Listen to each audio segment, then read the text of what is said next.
Elle va-t-il s'exprimer? Non, il peut s'exprimer Pour quand ce il cas- veut. pour ce cas précis. Je suis en train de vous dire que le 23 mai, quand il s'exprime, ce n'était pas par rapport à la levée. C'était déjà programmé qu'il va s'exprimer. Et qu'il revient. Il avait déjà dit qu'il va s'exprimer. Donc, et non plus, ne croyez pas que ce procès, on y attend quoi que ce soit par rapport à l'évolution de ceux qui sont en train de signer à Washington et à Doha. Rien du tout. Donc, Sinon qu'une distraction peut-être. Vous ne faites pas cas à ces procès. Mais pourquoi il ne veut pas s'exprimer? Ça veut dire que quand il va s'exprimer, il va trouver que c'est important qu'il s'exprime sur des questions essentielles de la nation. Il va s'exprimer. Mais pas pour ça. Ce sont des procès, pour moi, morts-nés. Et il faut les ressusciter. On va voir, les 31, ce qui à quoi. Parce que soit même les juges vont accepter de s'enterrer avec les ministères publics. Peut-être à qui on est en train de forcer. Kotsaka a dossier, Kotsaka. On va voir ce qu'ils vont fabriquer comme arrêt monstre. Il n'y a aucun sort que nous attendons de là. Tout ce que nous attendons, nous savons que eux-mêmes vont se confondre dans les illusions d'action ou des procès qu'ils sont en train de vouloir créer. Mais entre-temps, un des ordres qu'ils sont en train de créer en même temps dans ce qu'ils veulent organiser comme un processus ou dans lequel on va recruter que quelques opposants et dire que nous reconnaissons le roi soleil, nous allons continuer avec le roi soleil, nous allons changer la constitution, nous voulons exclure Kabila, nous allons exclure... Ne vous étonnez pas si vous allez suivre aussi un autre procès contre le cardinal. Ne vous étonnez pas si vous allez suivre un autre procès contre ceux-là qui ne veulent pas voir. Dans ces pays, mais malheureusement, moi je crois que... Parfois, je crois qu'ils signent des textes, mais ils ne les comprennent pas. Bienvenue à Joa Place, bienvenue chez vous. Un cadre moderne et paisible pensé pour votre bien-être. Des appartements spacieux baignés de lumière conçus pour un confort absolu. Un salon convivial, une cuisine moderne et 3 chambres élégantes pour un quotidien serein. 2 salles de bain raffinées pensées pour votre confort et votre bien-être. Sécurité 24 heures sur 24, parking privé, buanderie, internet offert et électricité garantie jour et nuit grâce à notre générateur de secours de 180 kVA. À Joa Place, fini le coupure, place au confort. Chaque détail est pensé pour faire de votre appartement un véritable havre de paix. Joa Place au numéro 7, avenue Kassai, quartier GB Ngaliema, à 3 minutes du boulevard du 30 juin, près de Mino Congo. Contactez-nous au plus 243 816 033 128. N'attendez plus, faites de Joa Place votre nouveau chez vous. Dans le cadre de la préservation des acquis comme voulu par les présidents de la République, 2024 pour l'inspection générale de finances sera une année de renforcement de la lutte contre la corruption et les antivaleurs dans la gestion publique. Pour ce faire, ce service de contrôle supérieur a lancé 222 points de contrôle dans l'ensemble du territoire national. Cette énième vague de la patrouille financière s'annonce énorme. Les entités à surveiller sont la DGI, la DGRAD, la DGDA, avec les provinces de Kinshasa, de la Tchopo, du Nord Kivu, du Congo central, du Haut-Katanga et du Lualaba. Aussi dans le lot du contrôle, 12 ministères sont concernés, 44 établissements et entreprises publiques, 7 provinces et 12 entités territoriales décentralisées et enfin la chaîne de la dépense publique. Les contrôles a priori, dit la patrouille financière, restent le mode par excellence du contrôle des finances publiques en RDC. Totikala Setseko Ndenali Puta na wax de Maman Moseka Letoko Maka légende na 3.5 4.5 to 5.5 $, signature Yalibela et Tikali inoubliable avec le wax de Maman Moseka.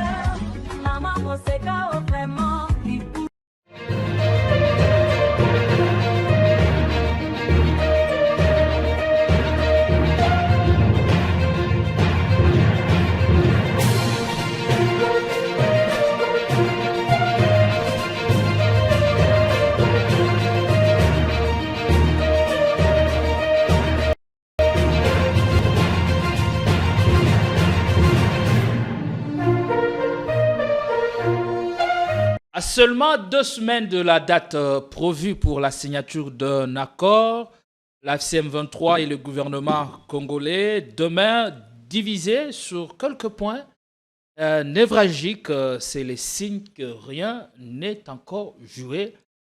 Pour l'instant, nous allons nous poser la question, quelles sont les chances, les véritables chances de voir un accord définitif à Doha entre la FCM23 et les gouvernements congolais pour la stabilité et le retour de la paix dans la partie orientale du pays. Loin de Doha, à Kinshasa, le procès contre Joseph Kabila s'est ouvert ce vendredi 25 juillet 2025 à la haute cour militaire. Joseph Kabila poursuivi pour plusieurs griefs, notamment viol et trahison.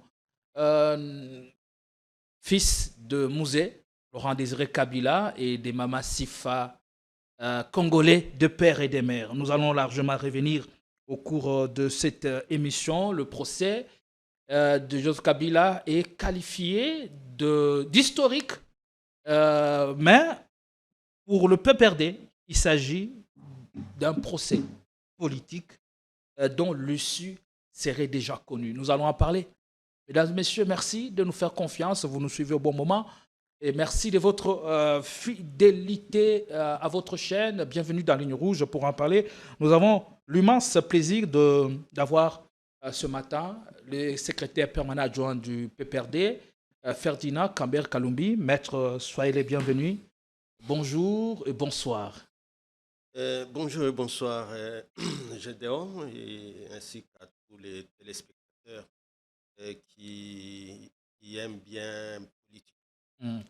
On m'a dit depuis hier, le PPRD est en train de trembler après l'ouverture du procès contre votre leader, président national du PPRD. Qu'est-ce qui ferait trembler le PPRD? Le PPRD serait imperturbable. Ça par lui-même, le Raïs Joseph Kabila Kabange, de là où il est, chez lui, sur le territoire congolais. Allez-y. Sur le territoire congolais, vous le savez, il est à Goma, son domicile.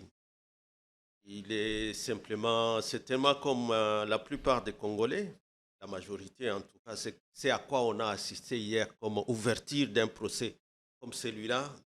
Pour les pouvoirs, c'est un procès historique. Est-il toujours à Goma? Alors, il avait déjà quitté la ville depuis longtemps, puisque depuis son dernier discours et son arrivée dans la ville de Bukavu, il n'a plus fait signe de vue. Il est chez lui, il peut être à Bukavu, il peut être à Goma, c'est toujours chez lui. Il a des résidences partout là-bas. Puis, ce n'est pas le genre d'homme à se précipiter sur les plateaux de télé ou devant les caméras pour afficher leur vie privée. Il est dans sa vie la plus ordinaire possible, dans la sérénité. Et il est sur la terre de ses ancêtres. Et comme vous l'avez dit hier, tout cela qui hier chantait que c'est un Rwandais, un infiltré. Mais hier, lorsqu'on a suivi la greffière de cette haute cour militaire en train de décliner sa nationalité ou son identité, en le reprenant comme le fils de M. Laurent Désiré. C'est là que vous dites Jean-Pierre Bemba a tort. Non, tous ces gens, vous savez, je n'aime pas des gens qui cherchent à passer par les dos des autres pour qu'on parle d'eux. Donc, ils arrivent comme ça à omnibuler tout le monde, à distraire tout le monde, pour qu'on ne parle pas de leur bilan, en réalité, mais qu'on parle de leur personne, de leurs petites personnes, des gens qui n'ont rien fait pour la République. En réalité, cet homme qui est un grand, connu au monde entier, c'est lui qui a hérité le pouvoir après l'assassinat de son père. C'est quand même lui qui a mis grâce aussi. Vous prenez tous les discours d'Iraïs quand il prend le pouvoir, il ne manque jamais de se référer à Dieu Tout-Puissant et à sa bonté. Et je me rappelle, il y a un des discours où il disait « Nous commençons avec Dieu, nous allons terminer avec Dieu. » Et c'est ça, la force qui l'a accompagné jusqu'aujourd'hui. Donc, vous voyez, Gédéon, un homme comme ça, lorsque vous vous acharnez sur lui, c'est vous-même qui vous cassez les dents.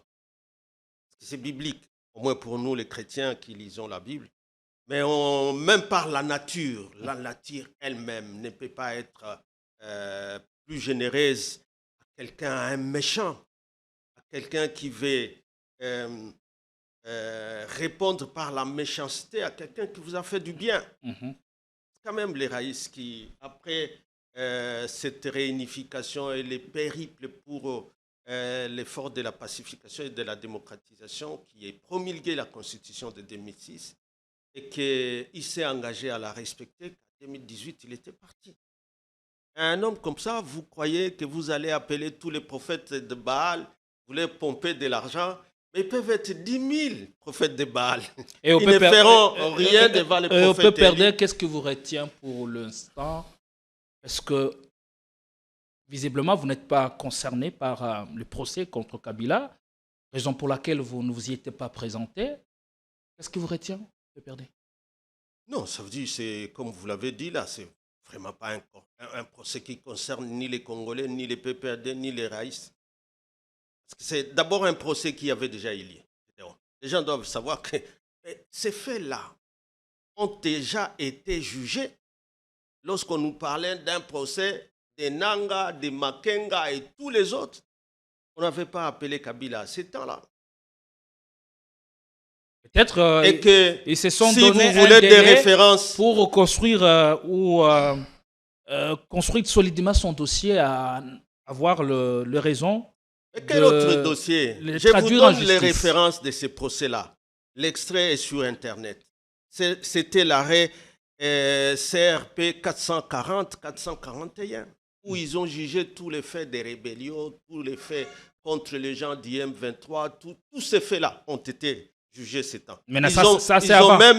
Non, ça c'est avant. C'était en On se rend compte après qu'il fait partie de la rébellion. J'en viens. En tant que le véritable patron. En août 2024. Vous vous rappelez que c'est toujours en octobre qu'eux-mêmes signent à Luanda là, leur plan de démobilisation des FDLR qu'on appelle CONOPS. Donc c'est dans ces temps-là, dans ces entrefaites-là. Et que maintenant, pendant ces temps, aujourd'hui, malgré tout ça, la paix qu'ils ont promise n'est pas là. Mais ils sont en négociation aujourd'hui avec les gens qu'ils appelaient panthères, qu'ils appelaient des terroristes, qu'ils appelaient des rebelles. Ils sont à Doha aujourd'hui. Et avec les Rwandais qui disaient qu'ils ne veulent négocier qu'avec les Rwandais, ils étaient à Washington pour signer, les deux ministres des Affaires étrangères. Alors vous voyez déjà déplacer tout ça et mettre sur la tête de Kabila, vous trouvez qu'il y a des gens qui réfléchissent encore? Vous pensez qu'il y a des gens qui ont encore les quelques notions élémentaires du droit pénal, où on sait que des faits déjà jugés ne peuvent plus être réjugés de nouveau, et surtout sur la personne de quelqu'un d'autre? C'est du n'importe quoi, comme on l'a dit. C'est ce qui vous fait crier à un procès politique. Mais bien sûr, c'est un procès de honte. En tout cas, ça sera inscrit dans les annales de l'histoire politique de notre pays qu'un président essaye d'imputer à son prédécesseur le fait que lui-même est imputé déjà à une rébellion, il reste qu'il ne lui est pas étrangère parce que c'est une rébellion que lui-même a créée, le M23, au logé pendant 14 mois sous les frais du trésor public.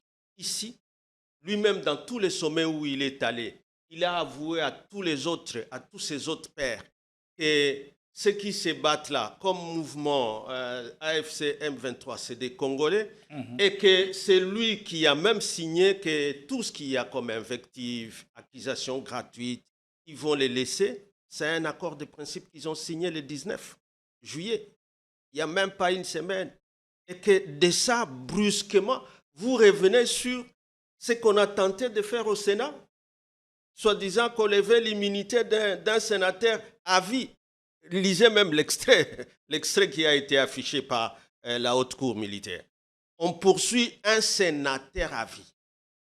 Alors pourquoi on continue si fonction sénateur à vie. Bon, alors, même si c'est pas une fonction, voilà. Je m'en suis manqué après. Voilà. On va d'abord suivre l'extrait de la greffière de la haute cour militaire quand elle déclinait l'identité de Joseph Kabila. Judiciaire ouverte à charge de Joseph Kabila Kabange, né à Ouabora le 4 juin 1951, fils de Laurent Désiré Kabila décédé et de Sifa Marania en vie, originaire de la province du Molomami, études faites, doctorant en relations internationales à l'université de Johannesburg en Afrique du Sud, profession sénateur à vie, état civil marié à Madame Olive Lembetita Kabila, plus 2 enfants. Domicilié sur l'avenue Ouganda, numéro 1, quartier GLM, dans la commune de la Gomis. Attendu qu'il résulte de l'instruction que les faits mis à charge du préqualifié sont suffisamment établis pour motiver son renvoi devant la juridiction du jugement, vu la loi numéro 0. Allez, marié à Olive Lumbe Kabila.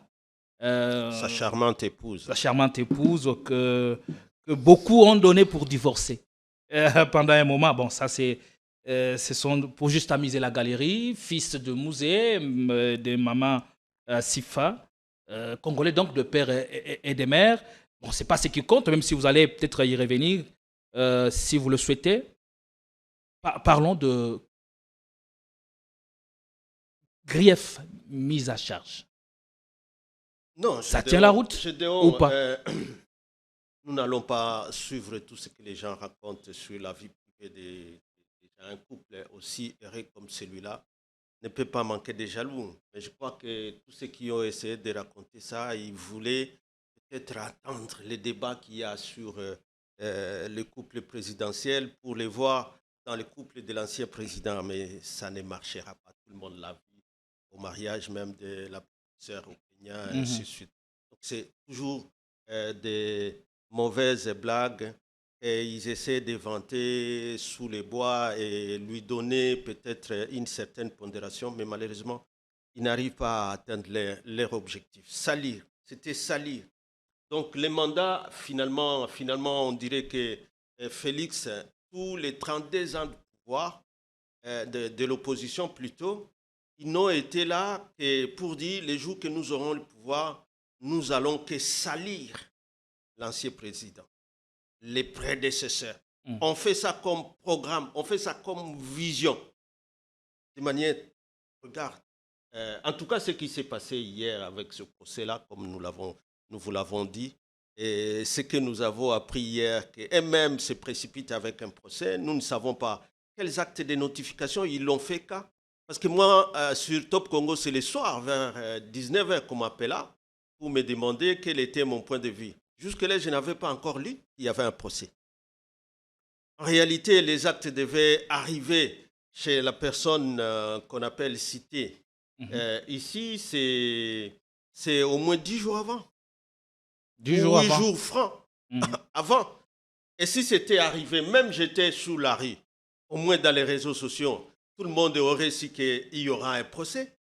Mais pourquoi c'est la nuit seulement ou le soir ou les après-midi qu'on commence à voir rien que l'extrait, même pas les actes de notification, et que déjà ce jour-là, la Cour était saisie pour connaître de cette affaire. Parce que finalement, selon les médias, on nous dit que c'est la partie civile, c'est-à-dire la République, qui a demandé le report ou la remise de cette audience-là.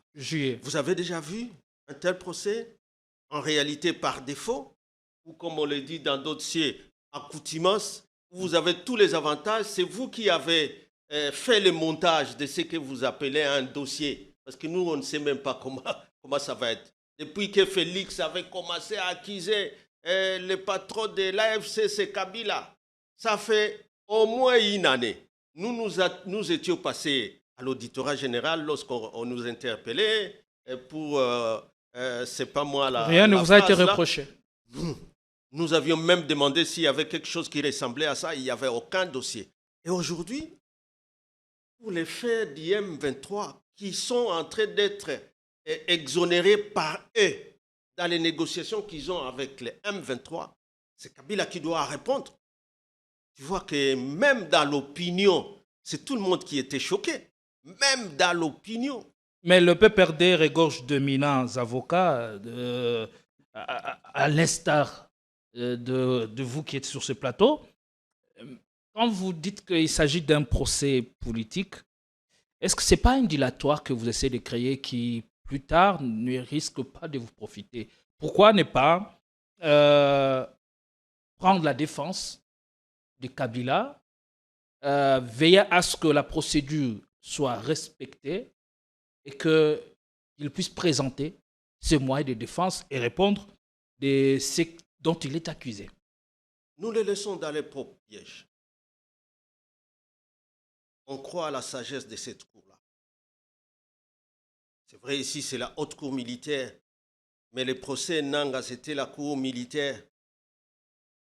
Cette cour-là va démontrer si elle peut être encore crédible lorsqu'elle va recevoir ce qui est comme des actes d'accusation, que dès le premier jour, alors que c'est par défaut, le ministère public ne sait pas défendre.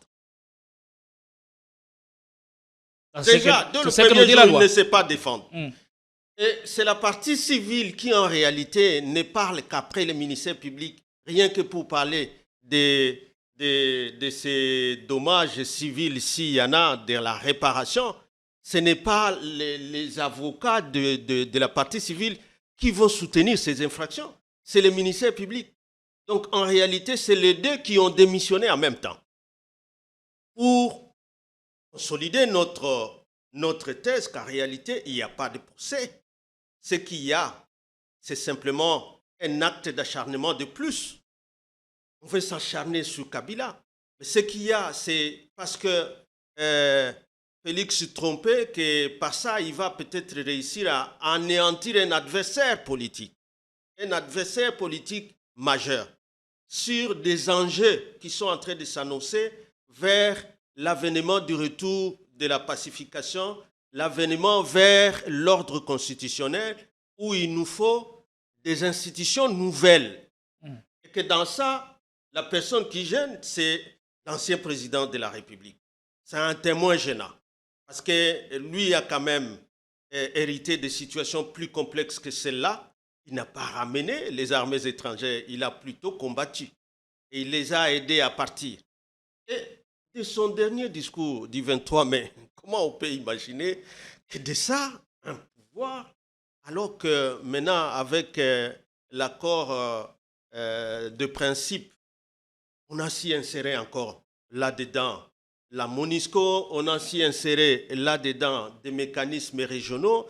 Et j'espère que là, il faut comprendre aussi l'accord cadre d'Addis Abeba, qui sont des mécanismes plutôt efficaces. Alors ma question c'est pourquoi alors Kabila refuse de prendre sa défense? Non, je vous dis que... Vous croyez aux lois de la République? Non. Vous croyez à la loyauté ou à la dignité de certains hauts magistrats? La dernière fois sur ce plateau, je ne me rappelle plus quand exactement, vous avez loué le courage de certains hauts magistrats quand vous étiez interpellés. Aujourd'hui, pourquoi ne pas faire de même et faire taire toutes les rumeurs folles qui se racontent au sujet de l'implication de Kabila active dans la déstabilisation? Gédéon, nous sommes en résistance contre ces régimes qui violent constamment la Constitution, qui instrumentalisent la justice pénale. Mais nous comptons sur encore la sagesse de certains hauts magistrats. Je vous dis que ces magistrats-là, pour qui j'ai loué cette imperturbabilité, ont été sanctionnés par la suite par ces régimes-là. Ah bon? Ah oui. Ils ne sont plus à leur poste. Mais ils ont gardé leur dignité. Parce que ce n'est pas pour un poste qu'il faut continuer à déshonorer la République, à déshonorer les institutions et la Constitution. Et je crois que des hommes comme ça, c'est des hommes dont on a besoin encore dans la magistrature pour que finalement la magistrature ne se fasse pas tout le temps instrumentalisée par le pouvoir exécutif. Nous n'aurons l'indépendance du pouvoir judiciaire que lorsque nous aurons des hommes qui sont capables de dire non, je n'ai au-dessus de moi que Dieu et les lois de la République. Je n'ai pas au-dessus de moi le président de la République ou le premier ministre ou qui que ce soit. C'est Dieu et les lois de la République. Lorsque nous aurons des hommes comme ça, bon, ce procès, même si on ne se présente pas, et c'est là ils vont poser des questions et les plus délicates à ces magistrats parce que les défauts ne signifient pas que maintenant la Cour ne peut pas pourvoir aux moyens. Par exemple, je me demandais la saisine, c'est par rapport à quel acte? Ils vous disent bien dans les actes qui ont été présentés qu'il est à Goma. Bon, comment ils l'ont atteint à Goma? Parce qu'ils savent là où il est. Ils ne diront pas que c'est un inconnu, on ne sait pas où il est, ou c'est un fugitif. Non, ils savent là où il est. Est-ce qu'ils ont fait parvenir les actes à Goma? Est-ce que cette cour va se déclarer saisie tout en sachant qu'il n'y a aucun acte qui a parvenu à celui-là? Parce que le droit de la défense, il doit pouvoir se défendre. Et s'il doit se défendre, il faut lui donner les délais pour que lui-même se constitue. Déjà, eux-mêmes qui accusent, ils disent qu'ils veulent s'imprégner du dossier. C'est aujourd'hui qu'ils veulent s'imprégner, depuis que cette histoire du Sénat a commencé. On a eu tout le temps pour le faire. La République... Mais pourquoi ne l'a-t-on pas fait? Voilà, donc nous ne voulons pas, je crois que le Raïs à lui-même ne veut pas accorder une quelconque légitimité à une procédure. On sait déjà les résultats dans le tiroir, où ce qu'on veut, c'est de vouloir se débarrasser d'un acteur politique majeur dont le pays a besoin pour des moments pareils. Pourquoi on a fait revenir, par exemple, dans cet accord de principe, la MONUSCO? Le verdict est d'ores et déjà par exemple, connu. Bon, de la manière où ils sont en train d'aller, c'est le même rythme qu'il y avait au Sénat. C'est le même, où tout était dans l'opacité totale. Et pour justement venir dire aujourd'hui, nous avons levé l'immunité d'un parlementaire. Kabila est parlementaire par mandat. Et on va y aller de manière prédictive aussi pour en ce qui concerne ce procès. C'est ça l'impression qu'on a, mais ça ne nous effraie pas. Parce que ce qui est plus important, c'est la République. C'est les lois de la République. Et là, Gédéon, je crois que je vous ai cité ici Dieu, je vous ai cité les lois de la République, la Constitution. Ils voulaient la transvertir, ils n'ont pas pu. Elle va rester là. Cette Constitution vient de loin. 64, ceux qui ont torpillé la Constitution de 64, c'était ceux-là qui en étaient des auteurs à Loulouabourg, mais qui ont torpillé pour nous plonger le pays dans une dictature de plus de 32 ans. Ensemble. Un père, même si c'est un père, c'est dédoublé pour être un père et l'IDPS, c'est les deux qui ont fait le coup d'État contre Kassavou-Bois 64, qui ont changé la constitution de 67 pour qu'il y ait cette constitution de 67, modifiée à souhait pour nous imposer une dictature qui a fait longtemps, qui a fait mal. Aujourd'hui, on veut rééditer cette histoire-là. Vous créez un procès politique dont l'objectif reste visiblement celui de marginaliser politiquement l'ancien président Joseph Kabila. Et quelle en pourrait être la suite ou la solution à ce chemin? Quand on parle d'un procès politique, la justice est l'un des instruments entre les mains du pouvoir et on peut toujours recourir à elle pour faire asseoir son autorité. Et dans la mesure où c'est le cas, comment vous comptez réagir et la solution à ça serait laquelle? Mais justement, la justice, c'est quand on a encore la légitimité. Mais si nous sommes en train de parler d'un régime qui n'a plus la légitimité, qui vient de signer avec les M23 un accord sur le même pied d'égalité comme partie prenante à des pourparlers. Et cet accord appelle à des pourparlers plus inclusifs. Vous imaginez que même leurs partenaires dans cet accord-là, hier, ont opiné par rapport à ces procès-là. Et ils ont présenté Kabila comme un grand homme qui a beaucoup fait pour ce pays. Et qu'on ne peut pas rechercher la paix sans cet homme-là. Il n'y a que Tshisekedi qui croit que pour qu'on parle encore de la RDC et de la paix et de la démocratie, il faut le faire sans Kabila. Il n'y a que lui. Et peut-être ses affidés comme Lemboso et son vice-ministre, là, je crois qu'il est en train de raconter n'importe quoi.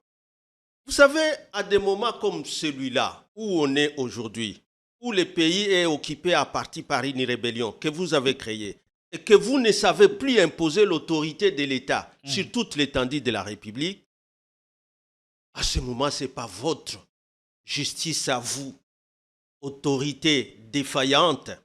Parce que c'est Félix qui a perdu son autorité par rapport aux zones occupées par. À ce moment-là, c'est Félix qui est une autorité défaillante par rapport à ça. Il n'a plus de justice à imposer à ceux qui sont à Goma, et la preuve, c'est qu'il y a cet accord. C'est ça. Et qu'à pareil cas, c'est comme ça qu'on parle de la justice transitionnelle. Et la justice transitionnelle, peut-être que ce ministre, son vice-ministre là qui fait l'intérim, va encore relire. Mais il peut demander aux grands professeurs comme les Louzo, ils sont, je crois, aussi peut-être proches de l'Union sacrée. Et il y a même d'autres éminents professeurs des droits pénal international. Ils vont lui dire qu'en réalité, lorsqu'on parle de la justice transitionnelle à ce moment-là, ce n'est plus la justice de ceux-là qui sont à genoux. C'est la justice qui va demander un dialogue. Et dialogue, c'est déjà un mécanisme politique pour ramener les esprits, pour tempérer les esprits surchauffés et cesser la guerre. C'est parler et voir quelles sont les causes à l'origine de cette crise profonde. Est-ce qu'il y a de nouvelles causes? Est-ce que c'est des causes plus profondes que ce qu'on peut imaginer, qui n'ont pas été rencontrées à Sun City, qui n'ont pas été rencontrées, par exemple, dans les concertations nationales, qui n'ont pas été rencontrées lorsqu'on était, par exemple, à Addis Abeba? C'est quelle autre cause? Parce que jusque-là, à Washington, j'ai l'impression que c'est juste des compromis entre partenaires, Kagame et les gouvernements, et qu'à Doha, c'est le gouvernement et les M23. Mais jusque-là, l'examen ou l'analyse des causes profondes de cette crise va demander un nouveau dialogue. Et ce dialogue-là, tout le monde voudrait que ce soit un dialogue inclusif, où il ne faut exclure personne. En ouvrant la justice à ce moment-là, parce Kabila, que ça, 4 piliers, la justice à ce moment-là ne vient qu'à second lié comme deuxième pilier de la justice transitionnelle. À ce moment-là, on s'est écarté ce qui est amnistiable et on s'est retenu que ce qui est des crimes contre l'humanité, des crimes de guerre et des crimes pour que l'impunité ne soit pas érigée en principe aussi dans ce qu'on va mettre en place comme institution. D'abord, parler des causes profondes. Oui, parler des causes. La justice, ce sera la justice la qui va réparation, intervenir en dernier ressort. Voilà. Et puis maintenant, on met en place des garanties de non-répétition de ça. C'est ça ce qu'on appelle. C'est ce qui est voulu maintenant. Qui cesse de tromper les gens. Est-ce qu'en ouvrant ce procès contre Kabila, a-t-on peur de son influence ou c'est un moyen de pression qu'on va exercer sur lui? Par exemple, pousser Kabila dans son dernier retranchement ou pousser l'AFC M23 d'endosser le cas Kabila à Doha. Parce que pour certains observateurs, Kabila n'est pas couvert par les mesures de confiance à Doha entre l'AFC M23 et le gouvernement congolais. Qu'en pensez-vous? Non, d'abord, je dis ce que vous devez retenir. Ça veut dire qu'en ouvrant ce procès, comme si c'était un procès de Kabila, mais en réalité, c'est un procès contre les M23 et l'AFC. Comment ça? Je viens de vous dire que ce sont les faits de l'AFC et M23 qu'on veut juger aujourd'hui. Ce sont ces faits-là. Mais en les ouvrant, mais pourquoi là, ils ont signé dans un accord de principe avec les mêmes M23? Mais Kabila a toujours nié son implication et sa participation. Mais personne il ne s'est jamais reconnu comme véritable patron de l'AFC. Est-ce que ce n'est pas un moyen pour le pousser à endosser ou à se déclarer comme ouvertement comme membre? C'est pas Semani lui a toujours demandé que c'est là qui vous disent que je suis impliqué à quelque niveau que ce soit, qui vous en apporte de preuves. Hier, ils ont ouvert un procès, ils ont renvoyé encore à des semaines pour dire nous allons encore étudier. Ce sont les mêmes, Gédéon. Il n'y a pas d'autres. Mais au moins, ils seront jugés par l'histoire qu'un procès qui était déjà déroulé et pour lequel ils sont en train d'exonérer, ils sont sous la voie d'exonérer les M23 parce que c'est leur partenaire. Mais aujourd'hui, tout en restant avec les M23 comme leur partenaire pour la paix, même les M23 n'est pas d'accord avec ça. Les M23, c'est que Kabila, je crois qu'ils ont encore répété ça, il n'a jamais été membre de l'AFC.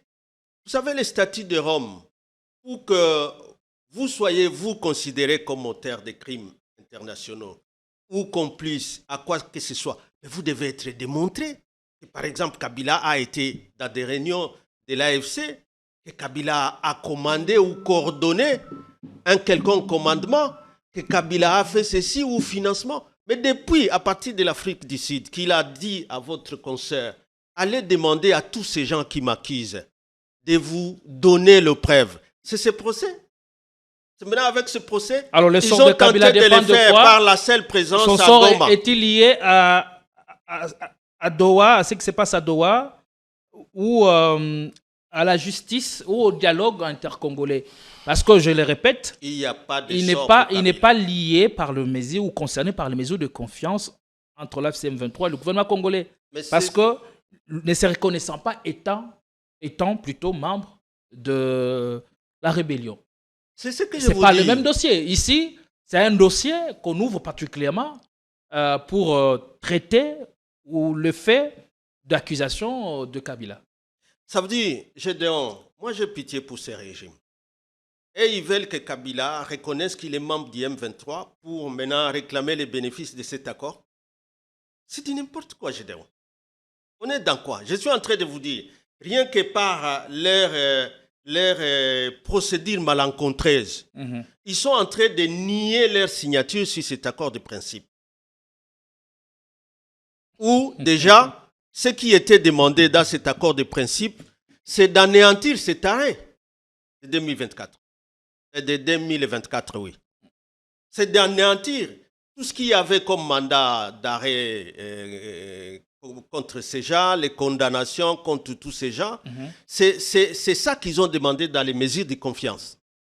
Il faut lever. Mais entre-temps, on attend que vous leviez. Ici, vous ouvrez un autre procès sur les mêmes faits.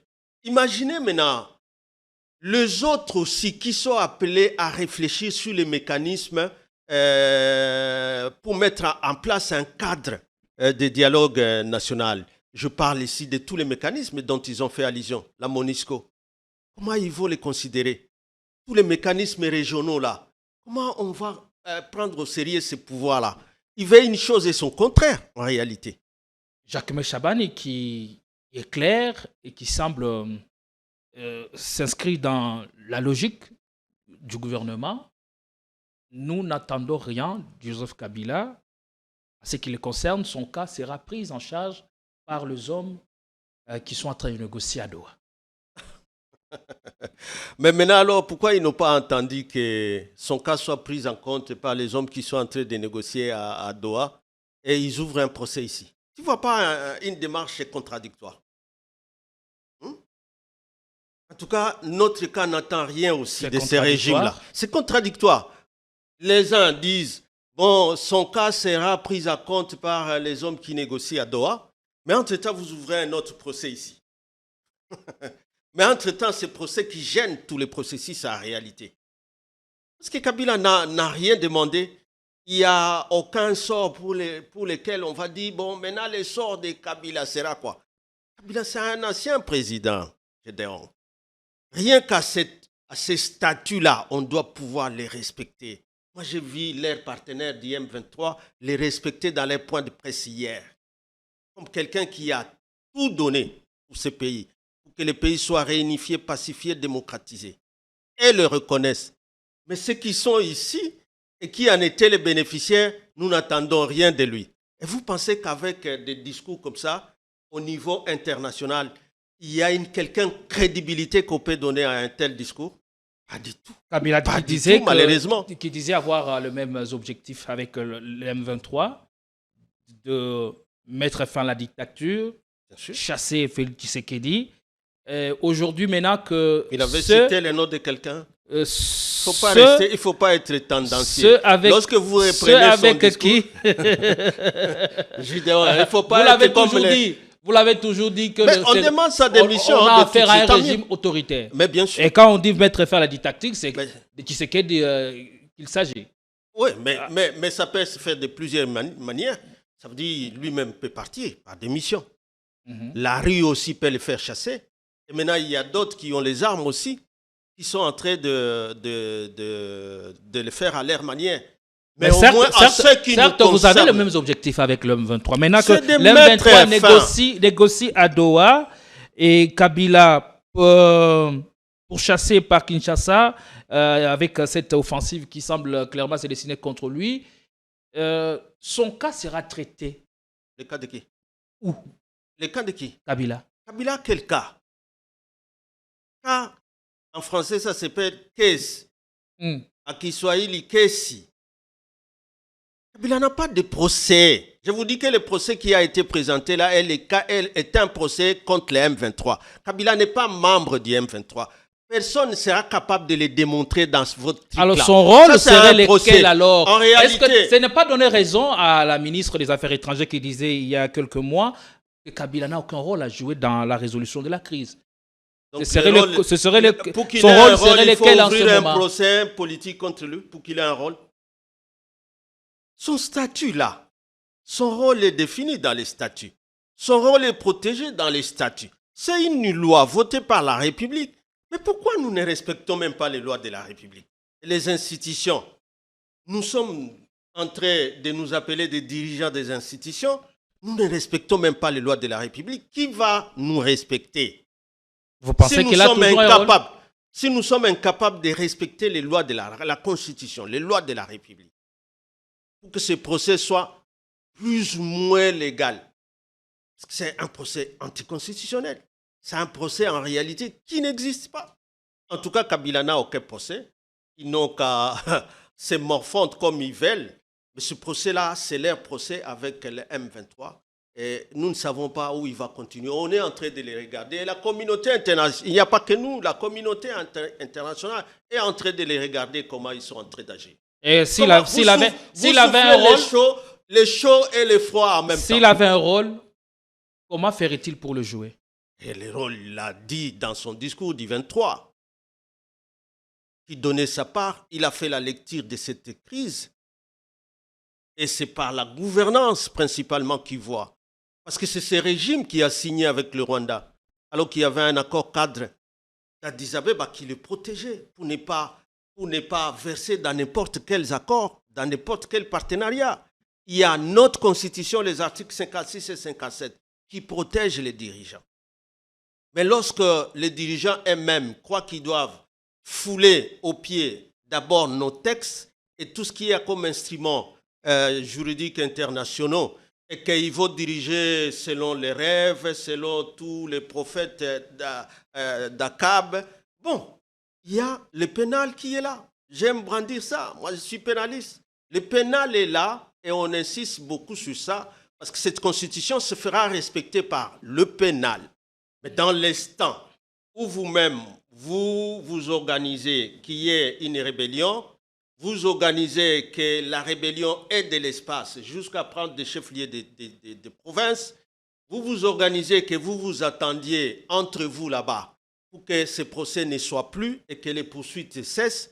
Vous ne pouvez pas prendre tous ces faits-là et les mettre sur le dos de ce que vous dites, il soutient. Parce que le terme, c'était quoi? Il soutient la rébellion. Alors, les soutiens, vous allez exonérer ceux qui sont des auteurs. Soutien et en être auteur, ce n'est pas la même chose. Auteur de quoi, Gédéon? Parlons des faits. Cette rébellion, comme elle a commencé, pour qu'ils prennent Bunagana, pour qu'ils prennent Rutshuru, qu'ils viennent à Goma, qu'ils prennent Bukavu, Kabila a été cité dedans. Depuis qu'ils étaient au Kenya, ils sont allés à Luanda, ils ont signé pour neutraliser les FDLR avec CONOPS. Et puis après, ils sont allés à Doha, ils sont allés à Washington. Quelque part, ces gens ont parlé un jour du nom de Kabila comme lui le soutien de ces rebelles-là, de cette rébellion-là. Nulle part, Gédéon. Kabila ne devient rebelle que dans la bouche quand ils ne savent pas négocier là-bas, dans leurs échecs diplomatiques. Et pour se justifier devant la population, c'est maintenant Kabila. Vous savez, Kabila, Tobandi procès à Kabila, Tosala Boye. Mais c'est quoi ça? Parfois, je me demande, je suis devant qui? Des responsables ou quoi? Mais entre-temps, quand ils négocient là-bas, est-ce que ceux-là qui sont témoins des négociations à Doha, à Angola, à tout ça, lorsqu'ils parlent de Kabila, est-ce qu'on les trouve normaux? C'est ça le problème. Quels sont les cas de figure sur table, le scénario possible auquel nous pouvons assister dans ce procès historique? Non, ça veut dire s'ils vont continuer à suivre les prophètes Akab, hein, tous ces prophètes, qu'ils soient 10 000, 100 000, nous on n'a pas peur parce qu'il y a Baal, le prophète de Baal là. Nous on n'a pas peur parce qu'il y a un Dieu tout-puissant qui fait sur le pont. Depuis 1885, et la main puissante de Dieu veille sur l'unité du Congo ici.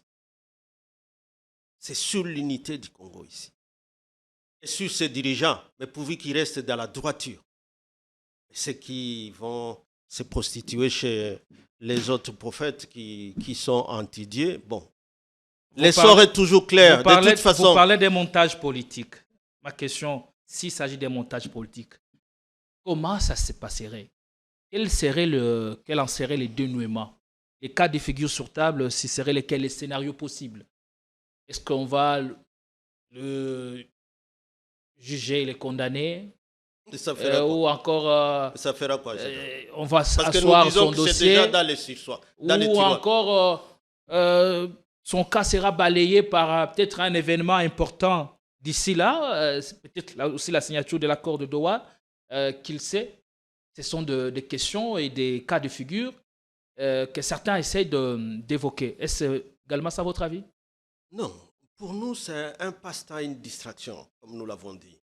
Parce que vous ne pouvez pas signer avec ce que vous considérez comme des auteurs principaux, alors que vous étiez complices pour ramener cette rébellion-là. Et qui étaient des auteurs principaux. Vous signez avec eux que même les condamnations qui ont été ordonnées par une cour de justice, vous n'allez pas l'exécuter. Encore que jusque-là, on n'a pas vu qui a été inquiété depuis que... Cet arrêt ici, je crois que c'était sorti avant même que les Nanga prennent Goma, cette rébellion. Avant que Goma ne tombe, avant que Bukavu ne tombe. Ça n'a pas empêché que Goma tombe, ça n'a pas empêché que Bukavu tombe. Parce que la justice, lorsque vous la rendez, l'expérience était de Kabila lui-même, lorsqu'il était président, il succède à son père. C'est lui qui a fait les réformes de ces codes pénals militaires. C'est Kabila, ce n'est pas quelqu'un d'autre. En 2002. Les codes pénals militaires là, pour lesquels on veut peut-être l'utiliser comme guillotine contre lui. C'est lui. Mais lui déjà en vue, il voyait quoi? Une rébellion qui venait. Comment l'empêcher? Il faut commencer à sanctionner certaines infractions chez les militaires. Trahison, tout ça, les rébellions, et ainsi de suite. Mais plus ils avançaient, ils commettaient des massacres, des génocides et tout ça. Vous avez suivi les Kassika, Kakobola. Le code de là n'était plus à lui-même efficace parce que vous allez rendre un jugement ici que vous n'allez jamais appliquer. Et c'est comme ça que Kabila a fait adhérer la RDC au statut de Rome. Souvent les gens ils prennent des choses comme ça, ils ramassent ça au-dessus. C'est comme ça que Kabila, pour que l'impunité, quel que soit là où vous êtes, vous puissiez être poursuivi. Mais avec la reprise de la guerre, plusieurs années, par exemple les M23, qu'est-ce qui s'est passé? On a trouvé que ce n'était pas encore suffisant. C'est ce qui a justifié les réformes de 2015 du Code pénal. Pour que ceux-là qui s'engageront encore dans une guerre contre la République, qu'il y aura des massacres, qu'il y aura des crimes, même si la rébellion ou l'insurrection est amnistiée, comme nous le disons toujours, que par rapport à la jurisprudence ou sinon un principe général du droit, lorsque un régime est là pour torpiller les droits fondamentaux d'un peuple ou d'une portion du peuple, cette portion du peuple a le droit de s'insurger contre ces régimes. C'est reconnu et notre Constitution a mieux consacré ça par l'article 64. Merci. Mais les infractions, il fallait que nos juridictions pénales dans le pays soient à même de poursuivre ces infractions. Ouais. C'est comme ça qu'il y avait des mandats. Mais ce qu'il est en train de faire là, c'est du théâtre. Il sait bien qu'il n'a aucune preuve contre Kabila dans ça. Il sait bien qu'il est en négociation avec les M23 et qu'ils ne veulent plus en parler. On va attendre jusqu'au 31 juillet pour savoir le sort qui lui sera réservé par la justice militaire. Il n'y a aucun sort que nous attendons de là. Tout ce que nous attendons, nous savons que et même vont se confondre dans les illusions d'action ou des procès qu'ils sont en train de vouloir créer. Mais entre-temps, un des ordres qu'ils sont en train de créer en même temps dans ce qu'ils veulent organiser comme un processus ou dans lequel on va recruter que quelques opposants et dire que nous reconnaissons le roi soleil, nous allons continuer avec le roi soleil, nous allons changer la constitution, nous voulons exclure Kabila, nous allons exclure... Ne vous étonnez pas si vous allez suivre aussi un autre procès contre le cardinal. Ne vous étonnez pas si vous allez suivre un autre procès contre ceux-là qui ne veulent pas voir. Dans ces pays. Mais malheureusement, moi je crois que... Parfois, je crois qu'ils signent des textes, mais ils ne les comprennent pas. Oui, de toute façon, dans le prochain jour ou dans les prochaines heures qui viennent, comme il a fait, lorsqu'on a levé ses immunités. Il s'était exprimé à cause de ça. Toi, tu penses que ça a eu quel effet? Parce que tout est parti de là. Avant ça, il n'y avait pas un programme donné en ce sens-là. Juste après, avant ça, le timing a laissé dire que c'est forcément cette situation qui l'a poussé à sortir de son silence. Ça n'a eu d'effet à quoi que ce soit sur son statut d'ancien président. Jusqu'aujourd'hui, il garde son statut d'ancien président. Ce qu'ils sont en train de monter là comme mascarade, c'est juste à passer simplement par une chambre, alors qu'en réalité, lorsque vous voulez les poursuivre dans son statut d'ancien président, il faut passer par les congrès. Alors va-t-il s'exprimer? Non, il peut s'exprimer quand il veut. Je suis en train de vous dire que le 23 mai, quand il s'exprime, ce n'était pas par rapport à la levée. C'était déjà programmé qu'il va s'exprimer. Et qu'il revient. Il avait déjà dit qu'il va s'exprimer. Donc, et non plus, ne croyez pas que ce procès, on y attend quoi que ce soit par rapport à l'évolution de ce qu'ils sont en train de signer à Washington et à Doha. Rien du tout. Donc, sinon qu'une distraction peut-être. Vous ne faites pas cas à ces procès. Mais pourquoi il ne veut pas s'exprimer? Ça veut dire que quand il va s'exprimer, il va trouver que c'est important qu'il s'exprime sur des questions essentielles de la nation. Il va s'exprimer. Mais pas pour ça. Ce sont des procès, pour moi, mornés. Et il faut les ressusciter. On va voir les 31, ce qui à quoi. Parce que soit même les juges vont accepter de s'enterrer avec les ministères publics. Peut-être à qui on est en train de forcer. Kotsaka dossier, Kotsaka. On va voir ce qu'ils vont fabriquer comme arrêt monstre. Parce que, vous savez, l'avantage de la justice aussi, c'est que les juges, quand ils rendent les décisions, ils motivent. Ils ont l'obligation constitutionnelle d'abord de la motiver. Et quand ils la motivent, s'ils motivent, comme les arrêts Matatala, ça va vous marquer jusqu'au ciel, vous les juges qui rendez des mauvais jugements, des mauvais arrêts, des arrêts iniques. Allez, merci. Merci. Pour parler de Doha, négociation à 2 semaines déjà. Le RDC s'y prépare. Je me pose la question, après la signature, une semaine après, la FCM 23 et le gouvernement congolais demeurent divisés sur certains points névralgiques. Une semaine après, restait-il des mesures de confiance entre le gouvernement congolais et la FCM 23? Aujourd'hui, on est quelle date? Le 26. Ça fait combien de jours depuis qu'ils ont signé? Une semaine pratiquement. Ça fait donc une semaine. Tu vois que dans une semaine, c'est concret, c'est cette diversion de procès. Au lieu de se concentrer sur l'essentiel qui a été demandé. Parce qu'en réalité, à 10 jours, donc dans 3 jours, ils doivent encore se retrouver là-bas. Je pense. C'est entre eux. Ça ne nous concerne pas. Je ne vois pas pourquoi maintenant ces procès. Pourquoi il était si important pour qu'on les précipite? Ils allaient montrer cette décision là-bas à qui?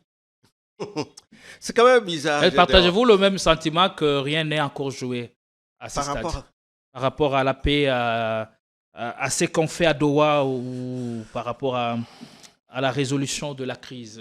De toute façon, dans le pays. Pour moi, Gédéon, ce n'est que mon opinion. Quand j'ai suivi ça, pour moi, c'est un théâtre de trop, ce qu'ils appellent procès là. Mais en réalité, où Félix est en train de confirmer qu'il ne veut pas des solutions négociées, des solutions de pacification. Il croit pouvoir régler cette crise-là, je crois peut-être par les biceps, par les armes, pourquoi il est à Doha? C'est à lui qu'il faut demander. Pourquoi vous allez à Doha, vous exonérez les M23 que vous avez amenés 14 mois ici, tout le monde le sait, le Rwanda à qui l'ONU avait demandé par la résolution 2773 de quitter immédiatement comme le RS Kabila l'avait demandé, ainsi que les troupes rwandaises. Mais tout ça, ils sont encore là. Ils sont allés à Washington pour demander aux troupes rwandaises de rester. Alors, en réalité, il est dans quelle démarche? Cette armée rwandaise, cette armée ougandaise ne quitte jamais les territoires. Parce que jusque-là, ils ont neutralisé combien d'FDLR? Parce qu'ils se sont engagés à les neutraliser. Ils ont neutralisé combien? Encore que c'est depuis la signature qui était d'octobre. C'est déjà dans la mise en œuvre? Mais en réalité, parce qu'ils avaient déjà signé le plan de CONOPS depuis Luanda, en octobre, depuis octobre 2024. Il ne fallait pas attendre Washington pour commencer à les neutraliser. Merci. Ça fait maintenant une année qu'il n'y a rien qui avance. Jacques Mechaban, lors d'un briefing, il répondait à la question de la paix. Il dit, au regard du processus Washington-Doha, nous nous engageons dans un schéma du retour de la paix, mais la paix n'est qu'un processus. Donc, il faut construire la paix. Et moi, quand il parle de la construction de la paix, moi, je me dis, il faut on ne devra pas le faire seul. Nous devons surtout le faire avec les pays voisins. Les pays qui sont dans la région de Grand Lac.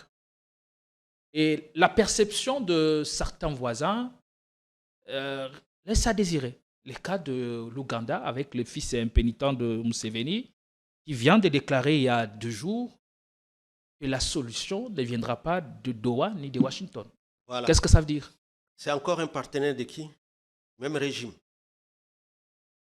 C'est le même général qui était ici. Il n'y a même pas 2 semaines. On lui a déroulé les tapis rouges à Kinshasa. Tu imagines? Mais c'est entre-temps lui-même. Parce que nous, on s'est toujours demandé pourquoi vous séparez. Parce que moi, Kabila les a mis tous ensemble. Le Rwanda et l'Ouganda font un. C'était 11 pays de la région qui étaient tous ensemble pour parler de la paix dans la région.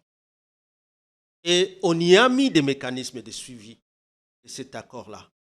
Mais déjà, nous ne pouvons négocier qu'avec les Rwandais. Mais nous gardons, l'Ouganda, sur le sol congolais. Et voilà. L'Ouganda maintenant a sa population parce qu'ils disent la population, notre population, nous sommes au Congo pour protéger. Donc ce n'est plus les EDF qui est la raison d'être de l'armée ougandaise ici, c'est même une population ougandaise. Donc il y a un gouvernement qui, pour protéger sa population, a eu besoin de l'armée ougandaise pour que cette population soit protégée. Ça, c'est toujours ce régime ici. Et qui croit pouvoir distraire les gens avec des procès contre Kabila et tout ça. Enfin, qui peut croire à ça? Ils sont déjà assis, si faibles. Et la solution idoine pour mettre fin à pareille crise, les gouvernements, les institutions sont à genoux. Lorsqu'on parle de la paix, nos voisins ne l'entendent pas de cette oreille. De tous ces propos-là, vous voyez le Parlement sortir, s'exprimer. Vous voyez la Cour constitutionnelle interpeller qui que ce soit. Et quand ils sont entrés comme ça, tous, dans les institutions, d'enraciner la crise, de permettre que des généraux étrangers, sur les sols congolais, comme ça, narquent et la population, narquent et les institutions, c'est maintenant la faute à l'opposition. Nous raisonnons par nos tibias ou vraiment par notre cerveau?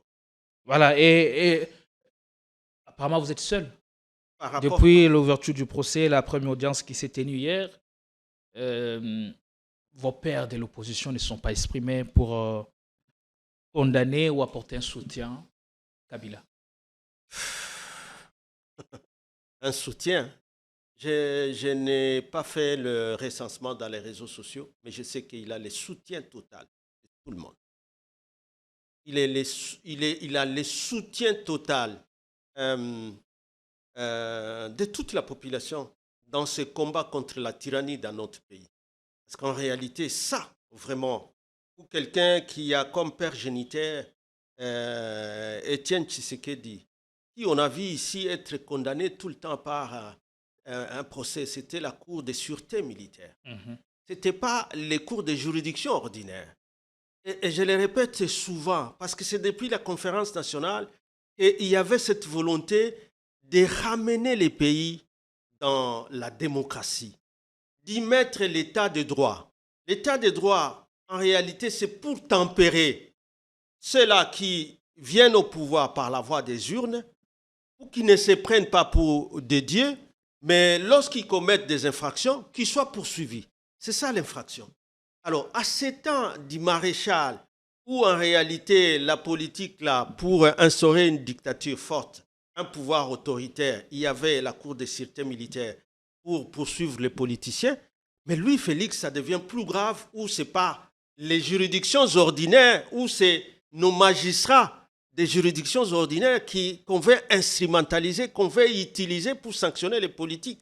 C'est plus grave. Tu ne peux pas faire ça.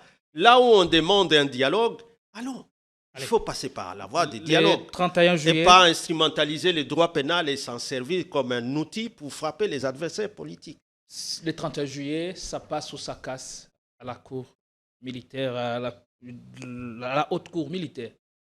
Mesdames et messieurs, merci de votre confiance. Ils seront jugés par l'opinion. Non. Bon, ils vont faire ce qu'ils veulent, mais moi, je parle d'un jugement, de l'opinion par rapport à ce qu'ils vont faire. Après, et puis, après le procès, elle est plus forte ce que le Congolais attendent, c'est de vraies solutions au problème. Ils minent le pays. Est-ce le procès, la condamnation de Kabila suffirait à nous donner ce dont on a besoin? L'eau potable, l'électricité, l'état de route ou encore l'éducation. Et vous vous souviendrez qu'il y a quelques jours, nos élèves ont fini l'année scolaire sans bulletin. Alors que dans l'est du Congo, dans des zones occupées par le M23, des élèves ont eu droit à des bulletins cartonnés. Ce sont des questions à vous de réfléchir et de tracer la trajectoire. Merci à vous, Ferdinand Kambere, d'être venu, secrétaire permanent adjoint du PPRD. PPD reste imperturbable, rangé derrière Joseph Kabila. Allez, le Congo reste debout. Un mot. Juste un mot de demander à la population de rester vigilante. Dans cette distraction dans laquelle Félix veut encore replonger le pays, alors que tout le monde les pensait de bonne foi, nous amener vers la voie du dialogue pour une issue heureuse de cette crise qu'il a lui-même créée. Les distractions à gauche, à droite, je crois qu'à un moment donné, il faut que nous soyons nous tous prudents, parce que finalement, si on reste dans ça, vous imaginez alors qu'une rébellion occupe une partie, est-ce qu'il n'est pas en train de jouer la carte de la balkanisation? C'est tout ce que nous nous posons toujours comme question. Pourquoi, lorsque on voit que peut-être il y a une lueur d'espoir pour qu'on trouve une solution, c'est toujours le régime encore qui a d'autres cartes. La carte de l'Ouganda pour dire que ce qui s'est passé à Doha, ce qui s'est passé à Washington, Donc finalement, Museveni, c'est lui sa carte pour narguer tout le monde. Allez, Voilà. c'est bien suivi et bonsoir chez vous, bon week-end à toutes et à chacun.